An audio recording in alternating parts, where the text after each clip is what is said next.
이제 우리 다 같이 주악에 맞춰 묵도하심으로 주일날 3부 예배를 시작하겠습니다.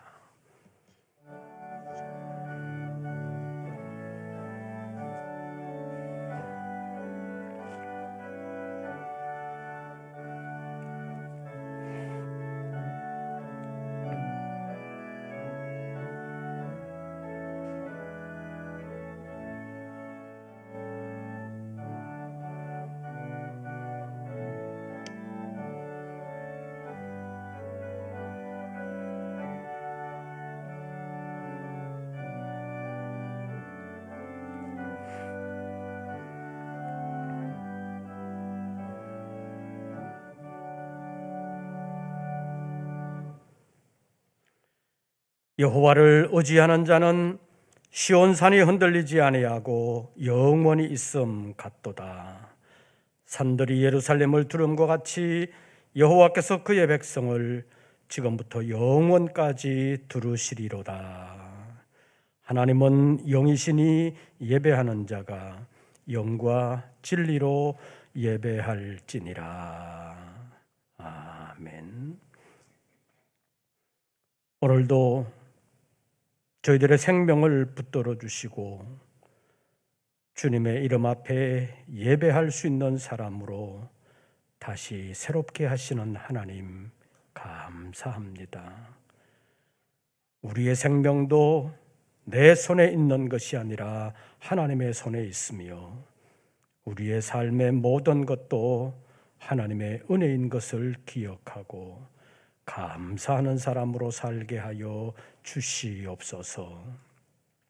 오늘의 예배를 통하여 하나님께 영광을 돌리며 하나님과의 신령한 영적 교제를 통하여 하나님의 은혜를 다시 새롭게 힘입는 복된 시간이 되게 하여 주시옵소서.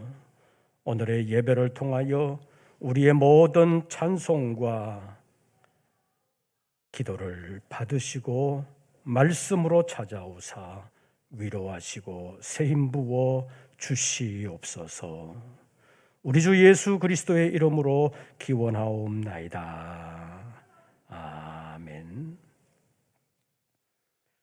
찬송가 38장을 함께 부르시겠습니다.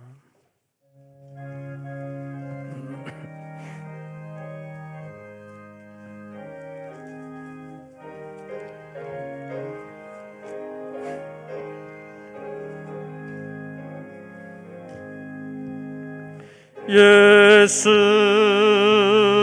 우리 왕이여 이곳에 오셔서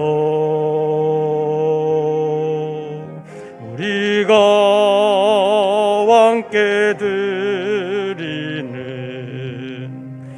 영광을 받아 주소서. 우리는 주님의 백성, 주님은 우리 왕이라. 왕이신 예수님 오셔서 좌정하사 다스리소서.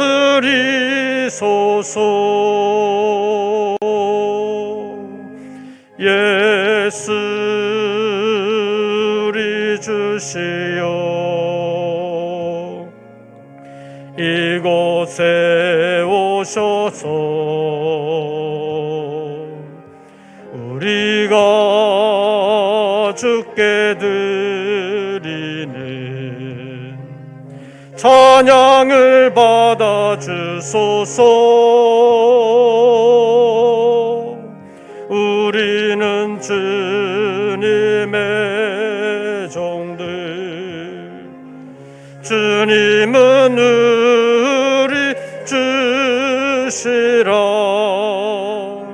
주 되신 예수님 오셔서 이 찬양을 받아 주소서.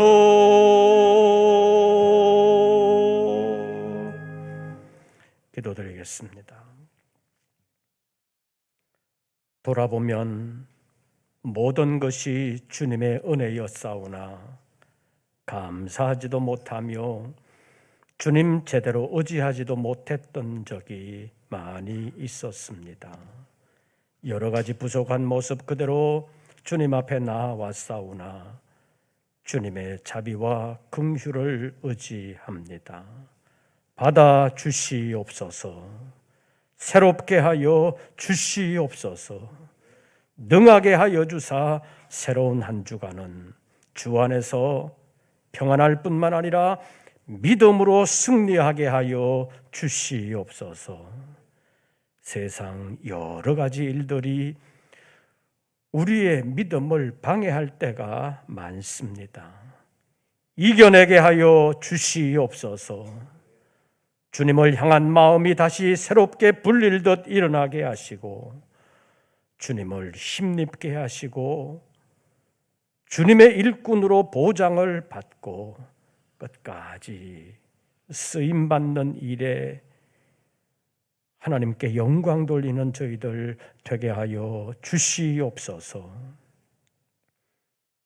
다람쥐 쳇바퀴 돌듯이 세상 일이 반복되는 일들이 많겠사오나 믿음은 새로워지게 하시고 하나님의 은혜가 날마다 새롭게 임하게 하여 주시옵소서.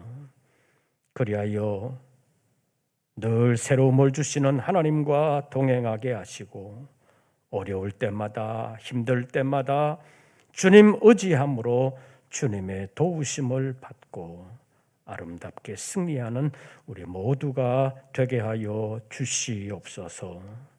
육체가 연약하여 함께하지 못하는 심령들도 있사오니 능력의 손으로 안수하여 고쳐주시고 새 힘 부어 주시옵소서.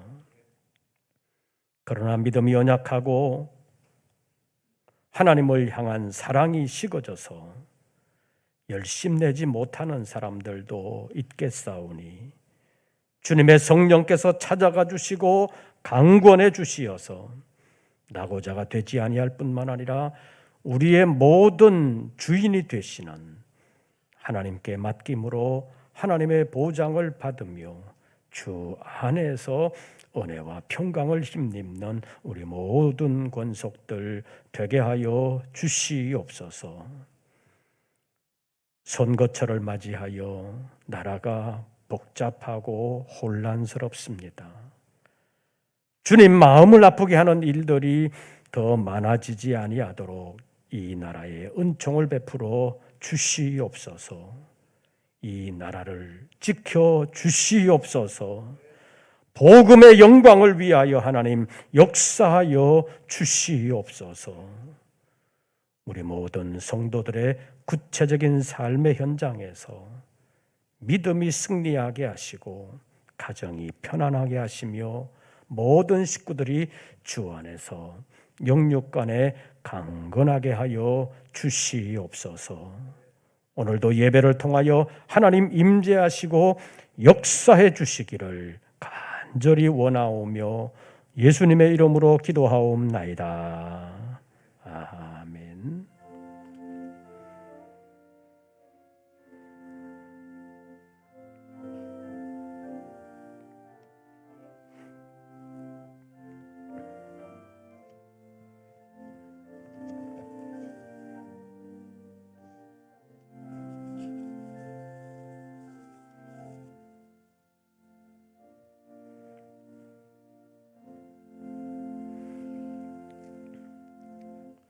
오늘 우리에게 주시는 하나님의 말씀을 찾습니다. 신약성경 요한복음 제16장입니다.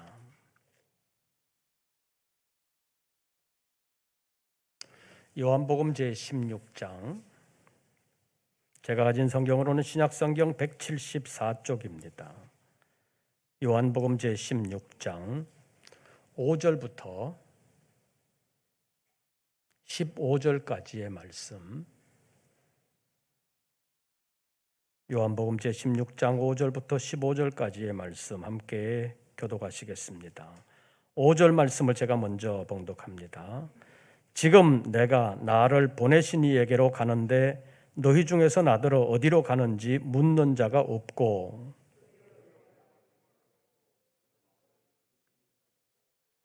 그러나 내가 너희에게 실상을 말하노니 내가 떠나가는 것이 너희에게 유익이라. 내가 떠나가지 아니하면 보혜사가 너희에게로 오시지 아니할 것이요 가면 내가 그를 너희에게로 보내리니.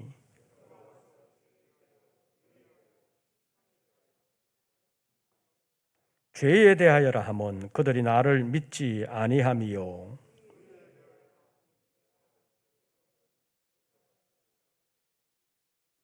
심판에 대하여라 하면 이 세상 임금이 심판을 받았음이라.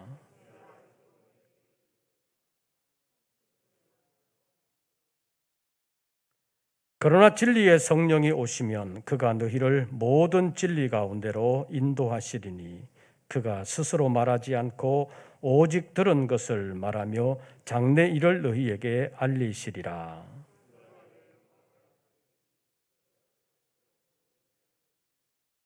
15절 다 같이 봉독합니다. 무릇 아버지께 있는 것은 다 내 것이라. 그러므로 내가 말하기를 그가 내 것을 가지고 너희에게 알리시리라 하였노라. 아멘. 이제 성가대의 찬양이 있겠습니다.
오늘도 주님 앞에 예배하는 우리 모든 권속들에게 우리 주님의 은혜와 평강이 함께 하시기를 축원합니다. 우리 옆 사람에게 반갑습니다. 인사해 보시지요. 잘 오셨습니다. 이제 열심 내서 신앙생활 잘 하시기를 바랍니다. 어제가 부부의 날이라고 그러는데 사실 부부의 날이라는 것이 국가 기념일로 있는 나라가 별로 없습니다. 우리나라에서는 1995년도부터 권재도 목사님이라는 분에 의해서 이 운동이 시작됐다고 하는데 2003년에 국회 청원을 거쳐서 2007년부터 대통령령으로 국가적인 기념일로 지키게 됐습니다. 그래서 여성가족부가 건전한 가족 문화를 만들고 가정 해체를 예방한다는 차원에서 여러 가지 행사를 하기도 했습니다. 그런데 1995년에 이 부부의 날을 만들게 된 계기가 됐는데 그때 95년도의 어린이날에 어떤 어린이에게 질문을 했다고 합니다. 내 소원이 뭐냐? 그랬더니 일반적인 어린이날 소원은 뭐 사주세요, 뭐 사주세요 이런 거잖아요. 그런데 그 아이의 대답은 내 소원은 우리 엄마 아빠가 함께 사는 거예요. 이런 대답을 했다는 겁니다. 이혼을 해가지고 같이 살지를 않기 때문에 우리 엄마 아빠가 같이 살면 좋겠다. 선물 안 받아도 좋으니까 엄마 아빠가 같이 살면 좋겠다. 이런 대답을 했는데 이 목사님이 그 대답을 듣고 충격을 받아가지고 그냥 있어서는 안 되겠다. 건강한 가정 만들기 운동을 해야 되겠다. 그래서 그 운동의 일환으로 부부의 날을 만들기로 하고 부부의 날 만들기 운동본부 이런 것들을 통해서 부부가 서로 화목하게 지내게 하자. 이것이 부부의 날을 만들게 된 계기였다고 합니다. 남편과 아내는 가정의 시작이라고 볼 수 있습니다. 그런데 그 남편과 아내가 화목해야 화목한 가정이 생기는 것인데 현실적으로 보면 부부가 화목하지 못해서 화목하지 못한 가정들이 많다는 것입니다. 부부가 성경 교훈을 떠나서 서로 자기 입장만 세우려고 하면 갈등이 생길 수밖에 없고 그 갈등이 깊어지고 오래가게 되면 가정의 파탄을 맞이할 수도 있다는 것입니다. 이런 부부 문제의 갈등은 이제 막 결혼한 신혼 부부들에게만 생기는 것이 아닙니다. 우리나라에 새롭게 생긴 말 가운데 황혼 이혼이라는 말이 생겼습니다. 늙어서도 이혼하는 사람들이 옛날에는 별로 없었는데 최근에 많이 생겼다는 것입니다. 늙어서까지 내가 매여 있을 필요가 있냐? 그런 생각 때문에 황혼 이혼이 많이 늘어났다는 것입니다. 이제 나이가 들어가면서 직장 생활을 하고 그러다가 이제 은퇴하기도 하는데 혹시 여러분은 은퇴 남편 증후군이라는 말을 들어보셨는지 모르겠습니다. 어찌 보면 평생을 직장 생활하느라고 집안의 일과는 어쩌면 좀 담쌓고 살기도 했었는데 이제 은퇴하면 출근 안 해도 되니까 24시간 마음대로 살 수 있겠구나. 그런 생각이 들어서 이제 은퇴하면 집에서 편안하게 쉬어야 되겠다. 이렇게 생각을 할 수 있는데 은퇴하고 집에서 쉬겠다라고 하면 아내가 좋아하겠어요? 안 좋아하겠어요? 그때부터 아내는 스트레스를 새롭게 받기 시작한다는 것입니다.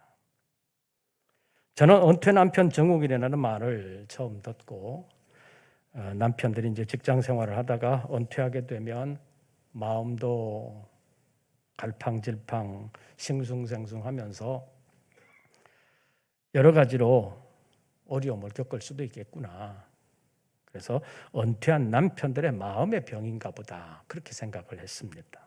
그런데 은퇴 남편 증후군이라는 것이 은퇴한 남편들이 겪는 증후군이 아니라 은퇴한 남편 때문에 아내가 겪는 스트레스, 우울증 이런 것을 가리키는 말이라는 것을 나중에 알았습니다. 왜 은퇴한 남편 때문에 아내가 스트레스를 받아요?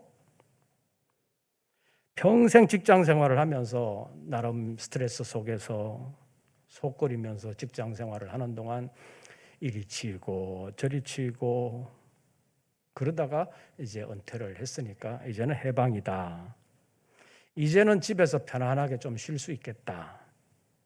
그래서 좋아할 수도 있는데 이런 것은 부부 금슬이 굉장히 좋은 사람들에게만 있는 것이고 평소에도 잔소리가 많은 집이라면 직장 생활할 때는 이제 직장 생활 가니까 피난 그랬는데 은퇴하고 나면 이제 무슨 핑계로 밖으로 나가야 되나 그런 새로운 고민이 생길 수도 있다는 것입니다.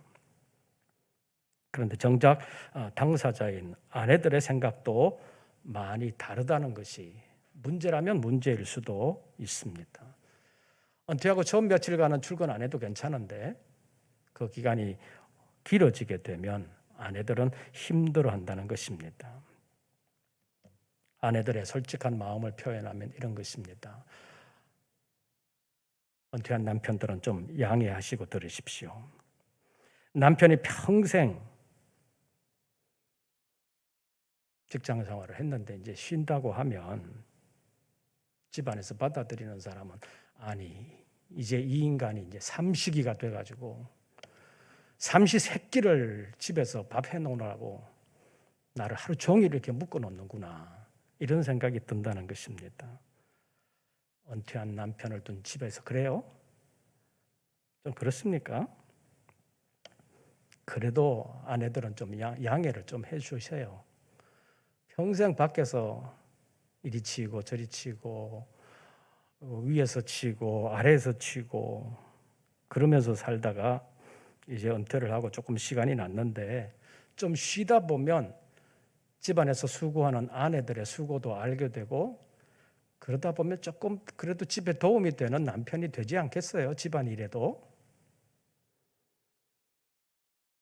그런데 은퇴한 남편 때문에 왜 아내들에게 은퇴 남편 증후군이라는 이런 현상이 생겼겠습니까?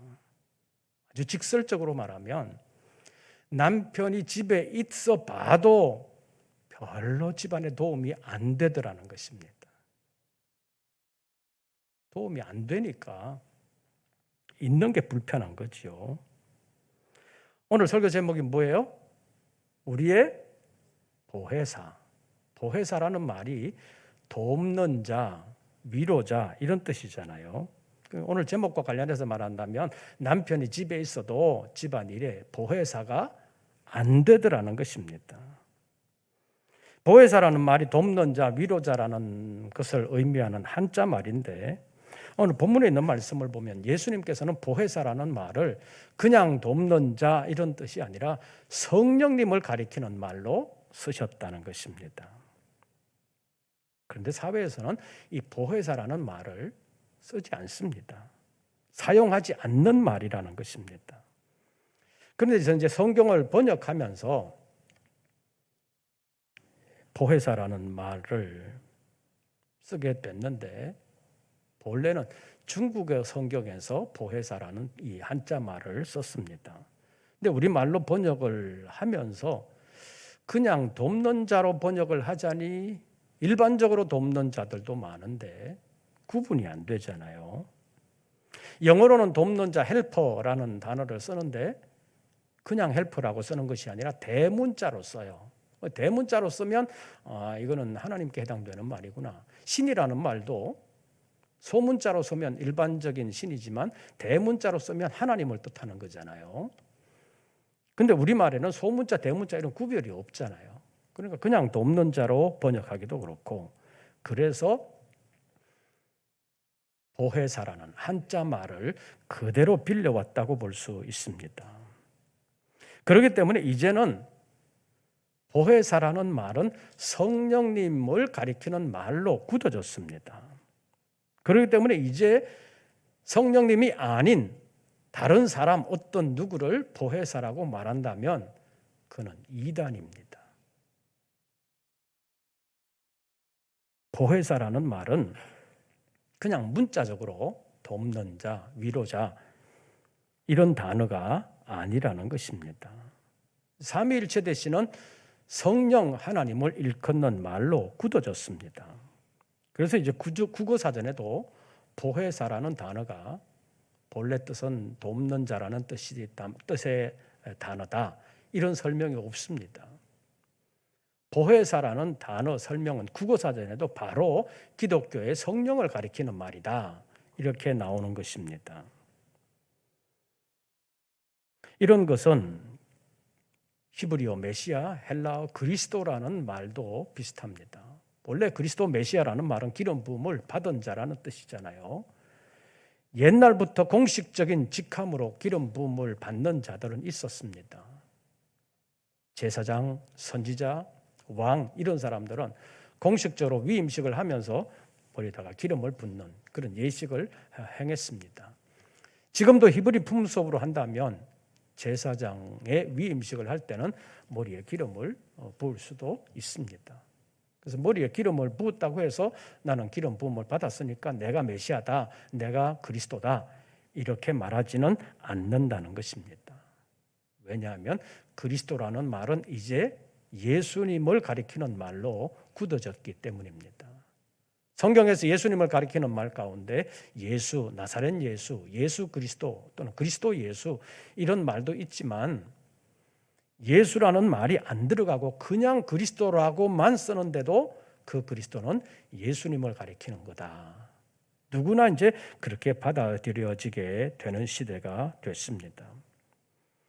그럼에도 불구하고 이단의 교주들은 자기가 그리스도인 것처럼, 자기가 보혜사인 것처럼 말하는 사람들이 있고, 또 그들을 추종하는 사람들은 자기 교주를 그리스도라고, 이 시대의 그리스도라고, 이 시대의 보혜사라고 말하는 사람들이 있습니다. 그래서 이단들은 아무리 교회에 열심히 잘 다니고 교회 봉사를 해도 자기 그리스도를 통하지 않으면 구원받지 못한다, 이런 주장들을 하게 되는 것인데, 이것이 이단들의 공통점이라고 말할 수 있습니다. 그래서 자기 집단에만 구원이 있다고 말하는 이런 주장들이 그 집단이 이단인가 아닌가를 분별하는 기준이 되기도 합니다. 그리고 또 요즘에는 이단들의 상당수가 그 유튜브나 인터넷을 이용하고 있습니다. 그래서 이단들이 아주 다양한 방법으로 인터넷과 유튜브를 이용하고 있다는 것도 알아야 합니다. 어제도 신천지에서 뭘 보내왔는데, 아마 지난 주간인지 언젠지 모르겠는데 그 온라인으로 신천지 성경 세미나인지 뭐 계시록 세미나인지 이런 것을 한 것 같습니다. 그래서 요즘은 인터넷 주의보를 내릴 지경이 됐습니다. 우리 성도 여러분들은 유튜브에 뜨도는 계시 주장하는 사람들이나 유튜브를 통해서 성경을 가르친다고 하는 사람들의 말에 현혹되지 마시기를 바랍니다. 그런 유튜브 볼 시간 있으면 그냥 성경 한 장이라도 더 보는 것이 훨씬 더 유익하다고 말할 수 있습니다. 어쨌든 이제 우리의 보혜사는 누구시다? 우리의 보혜사는 누구시다? 성령이시다. 그것을 올바르게 아시기를 바랍니다. 어느 누구도 이 시대에 우리의 보혜사가 될 수는 없습니다.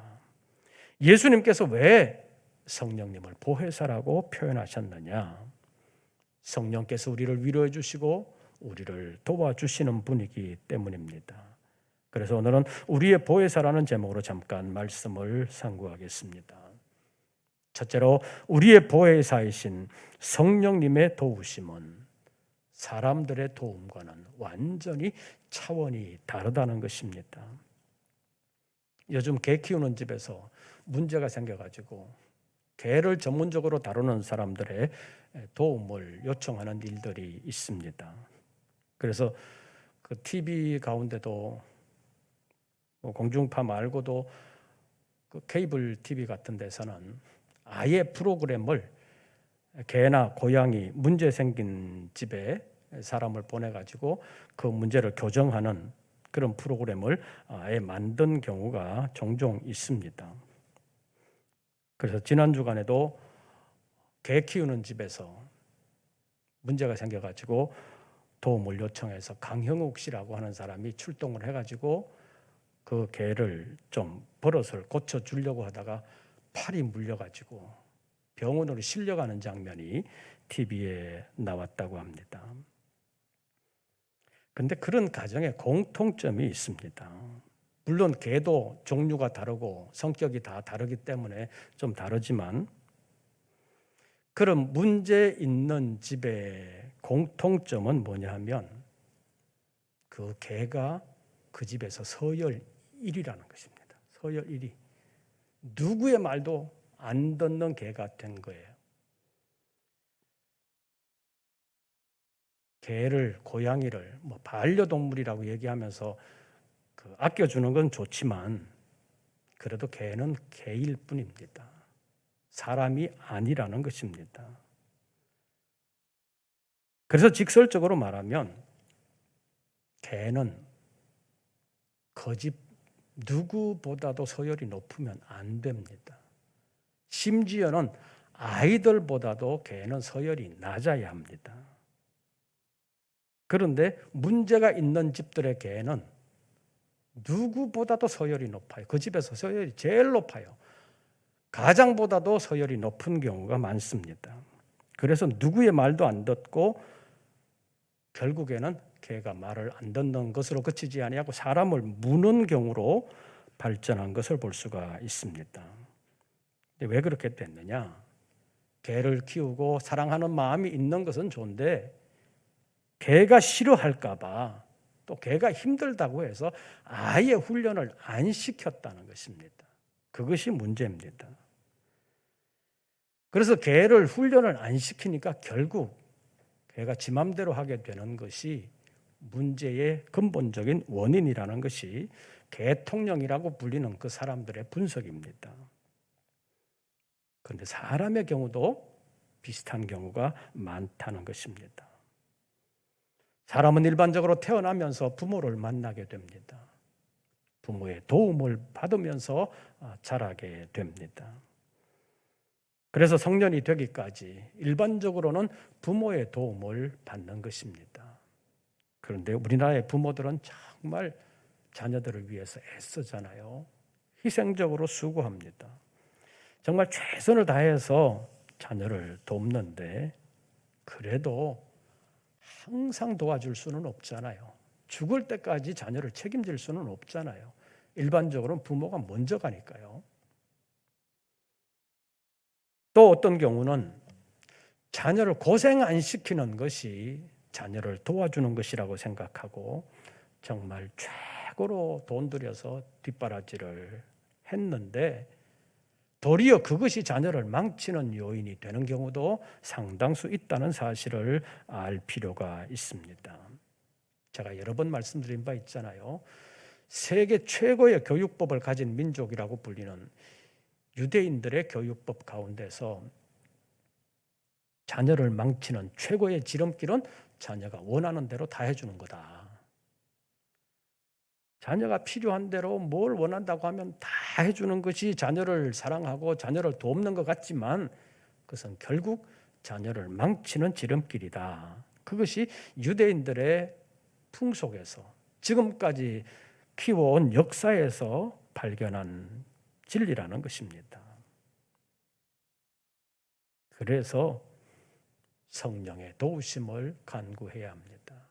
사람의 도움만이 아니라 성령의 도우심이 있어야 진리 안에서 진리를 행할 수 있는 사람이 된다는 것입니다. 본문 13절 말씀 보시죠. 그러나 누가 오시면, 진리의 성령이 오시면 그가 너희를 어디로 인도하시리니? 모든 진리 가운데로 인도하시리니. 성령만이 진리의 성령이시기 때문에 진리 안에서 진리를 행할 수 있도록 도와주시면서 모든 진리 가운데로 인도하신다는 것입니다. 그래서 성령의 도우심 안에 있기만 하면 세상에 휘둘리지 아니하고 진리를 벗어나지 아니하고 살아갈 수 있다는 것입니다. 두 번째로 도우시는 성령님은 우리로 하여금 세상과 짝하지 아니하게 할 뿐만 아니라 세상을 이기게 하십니다. 본문 7절을 제가 읽으면 여러분들이 8절을 읽어주시기를 바랍니다.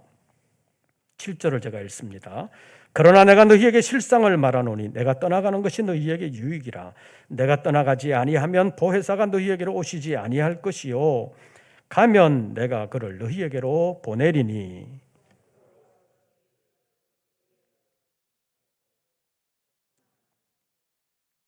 팔절 보시죠. 그가 와서, 보혜사가 와서 뭐에 대하여? 죄에 대하여, 또 뭐에 대하여? 의에 대하여, 또 뭐에 대하여? 심판에 대하여 세상을 무엇하시리라? 책망하시리라.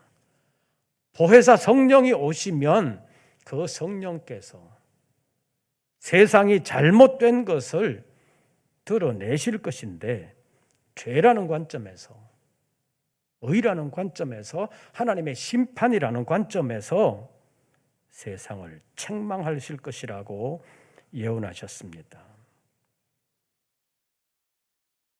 이것은 성령께서 보혜사로 우리에게 오셔야 세상에 잘못된 것을 올바르게 알고 세상의 유혹에 빠지지 아니할 뿐만 아니라 세상의 시련도 이겨낼 수 있다는 것입니다. 예수님께서 요한에게 세례를 받으시고 40일 동안 광야에서 금식으로 기도하셨습니다. 그때 이제 막 공생애를 시작하시면서 천국 복음을 전하시려고 시작하실 때 사탄이 와서 예수님을 시험했습니다. 그때 예수님은 기록된 하나님의 말씀으로 사탄의 모든 유혹과 시험을 이겨내셨습니다. 예수님이 어떻게 그렇게 이기실 수 있을까? 예수님이니까 당연히 이기지, 이렇게 생각할 수도 있습니다. 그러나 성경은 예수님께서 이기신 요인이 무엇이었는가 하는 것을 우리에게 보여주면서 우리도 그렇게 해야 사탄의 시험을 이길 수 있다는 것을 보여주고 있습니다. 누가복음 4장 1절 말씀을 보면 예수께서 성령의 충만함을 힘입어서 요단강에서 돌아오셨다고 말씀하고 있습니다. 성령님의 도우심이 있어야 이길 수 있다는 것입니다. 진리의 성령님의 도우심이 있어야 진리의 말씀을 깨닫게 되고 진리의 말씀을 기억하게 되고 진리의 말씀으로 행할 수가 있는 것입니다. 진리의 성령, 은혜의 성령, 성령의 충만함을 받아야 사탄의 유혹도 이겨낼 수 있고 사탄의 위협도 이겨낼 수 있습니다. 예수님은 이기셨습니다. 그래서 사탄은 예수를 떠나고 천사들이 나와서 수종들게 되었다고 마태복음 4장 11절이 기록하고 있습니다. 보혜사 성령님의 도우심이 있어야 믿음을 지킬 수 있고 세상 것으로 유혹해도 흔들리지 아니하고 위협을 해도 사탄의 괴계를 물리칠 수 있다는 것입니다. 성령님은 진리의 영이십니다. 뿐만 아니라 우리의 보혜사, 우리를 도와주시는 분이십니다. 진리 안에서 우리를 도와주십니다. 우리의 보혜사는 성령님이십니다. 우리가 어떤 어려움을 만나도 그 어려움의 종류가 무엇이든지 간에 우리 안에 내주하시면서 영원한 보혜사가 되시는 성령께서는 우리를 도와주실 수 있습니다. 도와주시면 어려움의 종류가 무엇이든지 간에 이겨내게 될 줄로 믿습니다. 한번 따라해 보시죠. 우리의 보혜사 성령님이십니다. 기도하겠습니다. 여러 가지로 어려울 때마다 내가 홀로인 것처럼 생각될 때도 있습니다. 그러나 우리의 보혜사는 우리 안에 내주하시는 성령님이신 줄로 믿습니다. 어려울 때마다 우리의 보혜사 성령님을 의지하고 성령님을 찾고 성령님께 순종하는 삶을 살게 하여 주시옵소서. 그래서 유혹도 이겨내고 시련과 위협도 아름답게 넉넉하게 이겨내는 십자가의 용사들 되게 하여 주시옵소서. 예수님의 이름으로 기도하옵나이다. 아멘. 찬송가 191장을 부르시면서 준비하신 예물 드리겠습니다.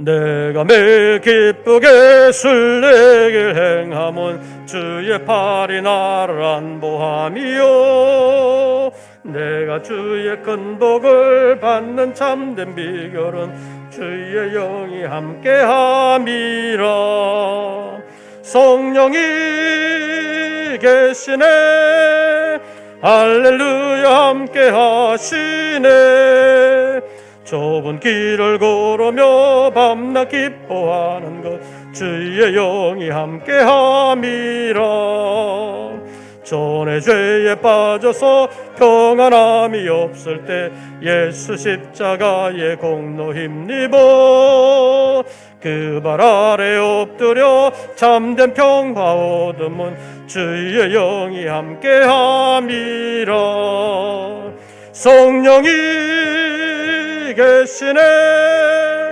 할렐루야 함께 하시네 좁은 길을 걸으며 밤낮 기뻐하는 것 주의 영이 함께 함이라 나와 동행하시고 모든 염려하시니 나는 숲의 새와 같이 기쁘다 내가 기쁜 마음으로 주의 뜻을 행함은 주의 영이 함께함이라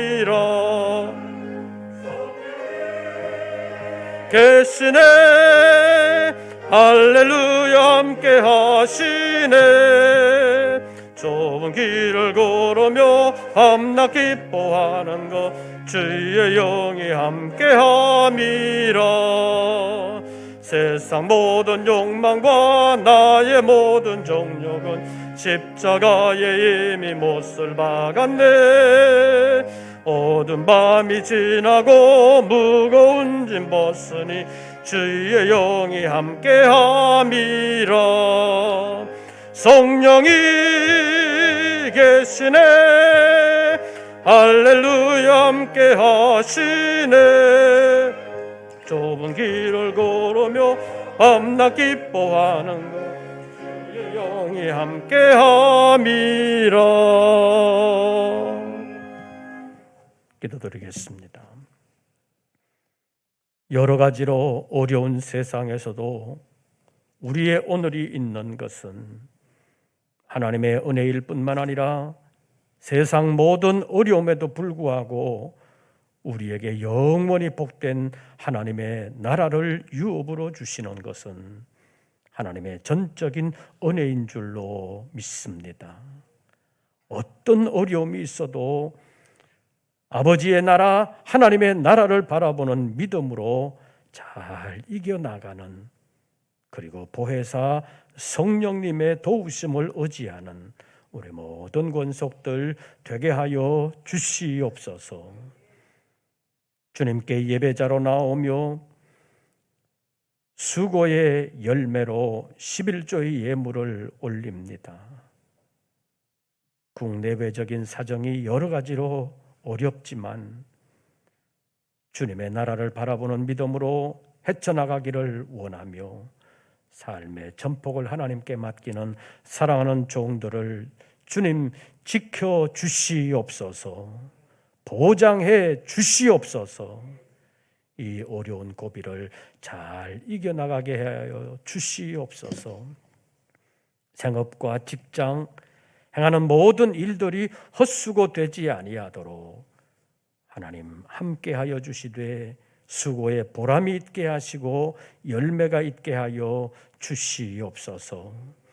어려워도 베풀어 주시는 하나님의 은혜가 있는 것을 기억하며 감사하는 심령들, 감사하는 마음 끊어지지 아니할 뿐만 아니라 영원히 감사하는 그 나라를 유업으로 얻는 그때까지 늘 품어 주시옵소서. 우리의 보혜사 성령님을 온전히 의지함으로 마침내 승리하는 우리 모든 권속들 되게 하여 주시옵소서. 이제는 우리 구주 예수 그리스도의 은혜와 아버지 하나님의 크신 사랑과 성령님의 교통하심이 다시 한 번 더 믿음을 새롭게 하며 세상 유혹에도 흔들리지 아니하고 위협에도 굴하지 아니하고 끝까지 주님과 함께하며 믿음으로 승리하기를 원하는 우리 모든 권속들 위에 이제부터 영원토록 함께하시기를 축원하옵나이다. 아멘.